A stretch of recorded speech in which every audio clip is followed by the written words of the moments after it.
lap and a half before he had that collision with Francesco Bagnaia.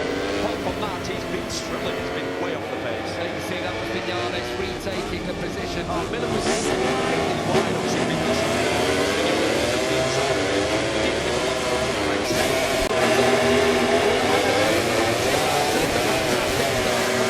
Pecco Bagnaia actually alongside Marco Bezzecchi. Look at Brad Binder as well. Bezzecchi's going for pole down to third place, and Binder launches it in the turbo, and Binder takes over from the second row of the grid on the KTM. What a start for the South African, with Bagnaia in second place, Bezzecchi in third, and one of the prettiest in fourth place still. I mean, Binder on the inside. I mean, he didn't need a second invitation. There was a slight gap. He went for it, and it's paid off.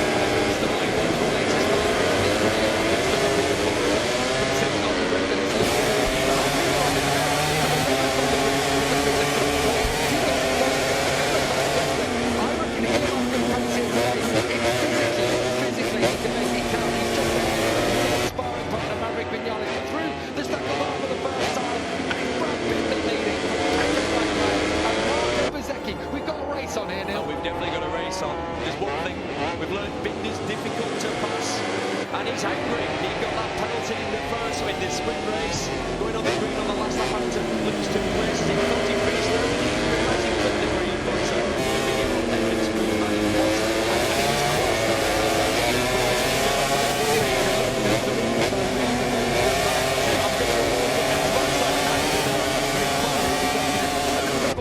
Out of turn 8 is the one to keep an eye on. And there's also one here in turn 17. All the players are extinguishing, thankfully, as Jack Miller making progress. He's up into 7th place. He started in 12th on the grid. He's down in 12th, having started on the second row of the grid. Yeah, absolute nightmare. It was Viñales retaking the turn 1. I'm going to try to hang on. Jack Miller has crashed out of this race, third crash for him this season in the Grand Prix. And it is on these opening laps that the track is going to feel a little bit greasy. They've not had these temperatures at all this weekend. That's what can happen like that. They've got to be honest, that is going to be after the hard crash track. He never gets the big and even these temperatures are just head track track. That's the thing really, when it's the track temperature, he's just not comfortable with that. That's what it's like sometimes. You just don't like a tire. You feel like Pecco Bagnaia wants to make a move quickly because once you go into this race, and the temperatures come up. Yesterday, the big feedback from the riders was tyre pressures going through the roof if you were in traffic. So I'm pretty certain that Bagnaia is very much a calculating kind of rider. That he'll have that in his mind and will look to get moved up quickly because it will also help him with the technical.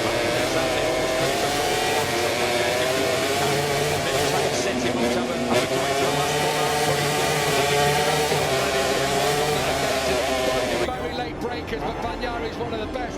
When he won his first ever racing back in that was his key asset, but Binder hangs on firm for now. Just on the inside of that back,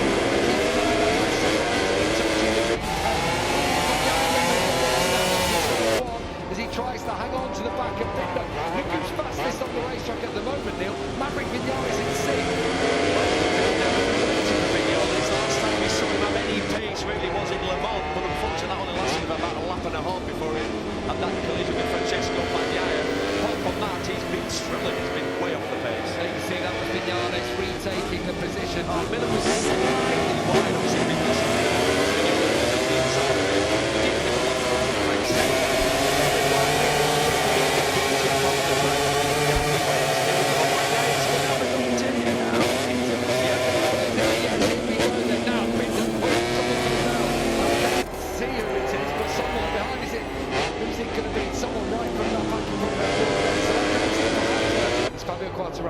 it is a French rider, and unfortunately it's the Yamaha and Fabio Quartararo, and it is Sarko, so 2 French riders together.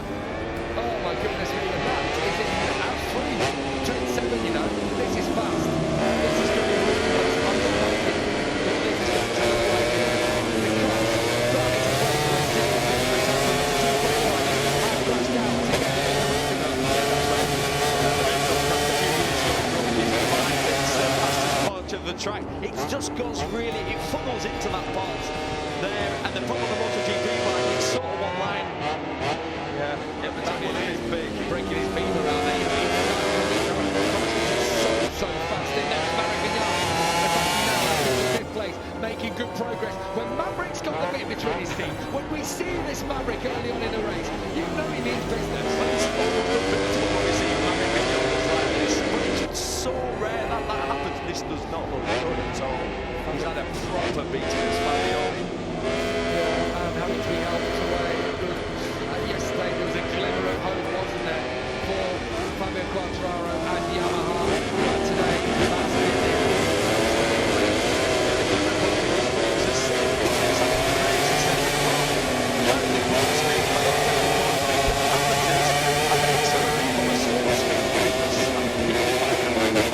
That's another Viñales there. Just when we're talking about, didn't it? It had to be. And Maverick Viñales has crashed down. That's his races this year. He had a disastrous weekend in Sachsenring, and he's looking as if say, I don't know what's gone wrong. Oh, couldn't be anything to do with that. I was going to say I thought it might be on track. No, I wouldn't have thought so. I mean, he was pretty good. Yeah, he's pretty good. He's got a simple passing and that inside point round the weekend.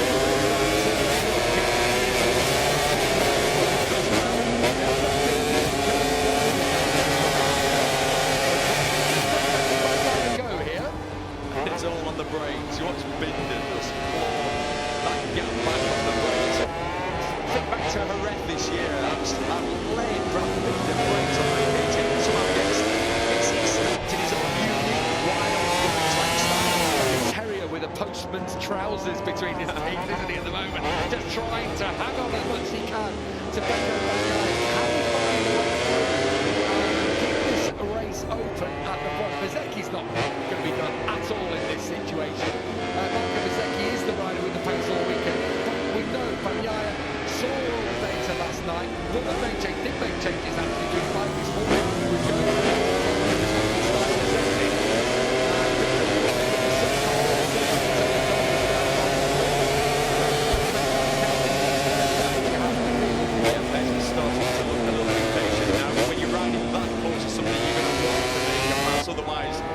going take too long before that front tyre's temperature starts to get a little bit hotter. It increases the pressure basically, and you end up with a lot less grip. What's been here? I just thought he was trying to. He just dropped as if he was trying to launch something.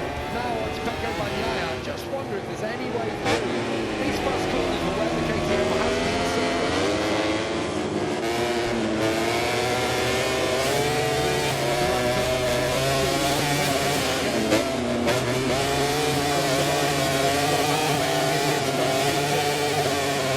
Slower in there for Bagnaia compared to Binder, almost on the Ducati. It's like he doesn't have that kind of problem on exit. In fact, Brad Binder was saying yesterday that he was losing on acceleration. You see that then, and tight in that group of chicane. If you're just getting a little bit hot, it really affects your exit. And Zucca Marini then, that's like 4 people. There's so many people wanting to prove something in that group. So Martin having to fight. I'm attacking Nakagami. Nakagami now attacking Luca Marini. I think again, is this Marini with the tyre pressure issue? I know this is Uccio said to us earlier on, a bit of a problem. The general consensus is tyres.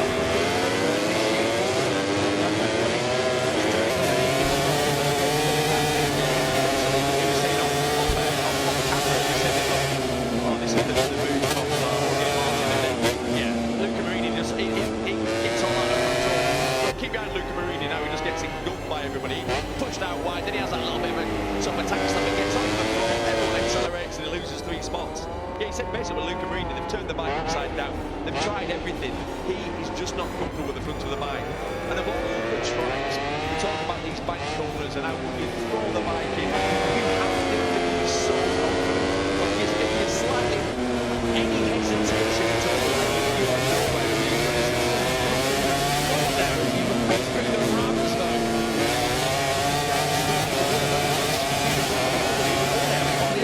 As well. Heart in mouth moments for Binder. Still somehow he sticks in there. Devastated to have dropped off the podium yesterday. What can I say? You're losing that of the race. separated by less than 4/10 of a second. What a start to this event. One day it continues. Onto the main slang, the famous snaking back straight here at the Dutch TT. It's the drive, isn't it, for Binder? And that you can see there where Bezzecchi was just almost alongside him, almost straight away coming out of this corner. Bastianini's had a crash.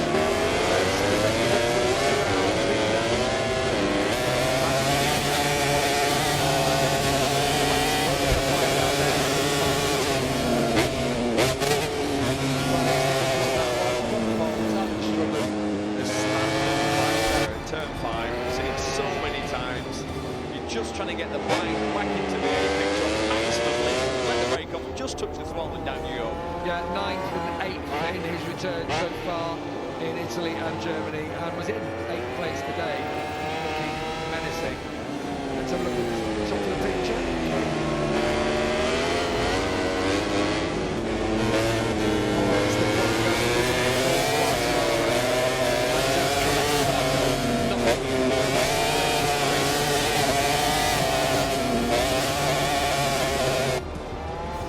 So fast in there.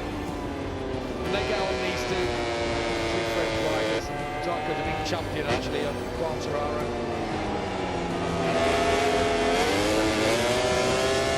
Able to walk away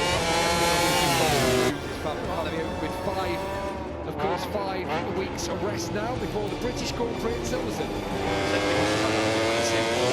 He lost 0.8 of a second on that last lap. Well, it's not a problem for the Ducati riders because it's fair across the board, but you get to see each other's data. But with Bagnaia's team, they've got the best engineers, they've got more data engineers, so they can sort of simulate the best that they've got yesterday. It's going to look like when you watch Francesco Bagnaia in practice when the bike was nervous, he was back in the tank. He was well off the pace, he was about 10th fastest. Bezzecchi, meanwhile, was cruising around. It looked easy for him, didn't it? So, but now, over the weekend, the factory Ducati team, I tell you, Binder's fast through there. He is, isn't he? Well, again, he's going to attack, is he? No. There's been a couple of laps, that's where he's having to make up time. It really is. But they, and you don't see the rewards of having that factory Ducati team around you.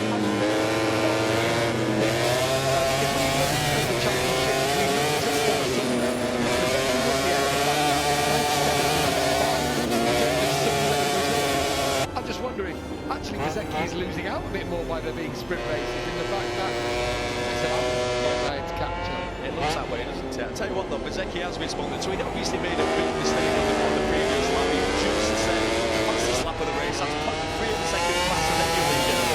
This is what Bezzecchi's got. The problem is now it's the fact that Binder is the roadblock for him, because Binder's driving close to Bagnaia, because he's so late on the brakes, he's hot, he's so difficult to pass. It looks like these two have got a little bit better pace in it, but look, I mean, all those have made mistakes as well. It looks like Shimano on board here with Martin.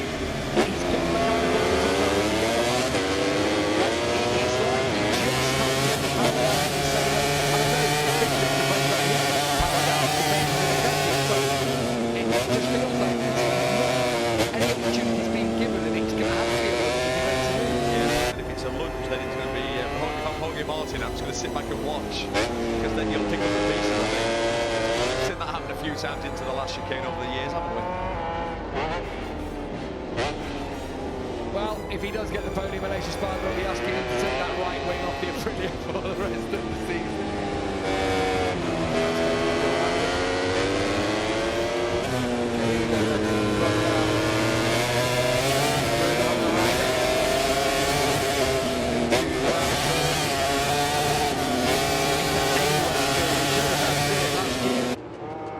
When he passed both Miller and Binder on the last lap, and Binder will know that Espargaro is lurking.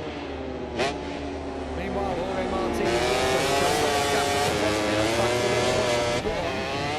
Too little, too late. Mistake from Bagnaia. Which I doubt it at this point in the race. I think he's just controlling it. It's Francesco Bagnaia. 2 more laps in the mid-33s, and he's interesting. You think it's a 40-minute race, and look, we've got the top 5 there, covered by less than 2 seconds. They're all on the absolute limit, aren't they? Yeah, and the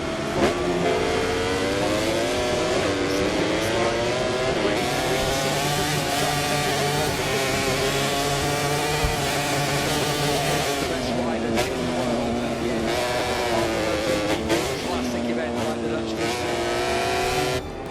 We have a couple of money's worth today. Over 105,000 fans here on Sunday. Make sure you turn up to Silverstone at the beginning of August, because hopefully we'll have similar conditions, similar kind of action. More British success. Yeah, we'd love to see you all there.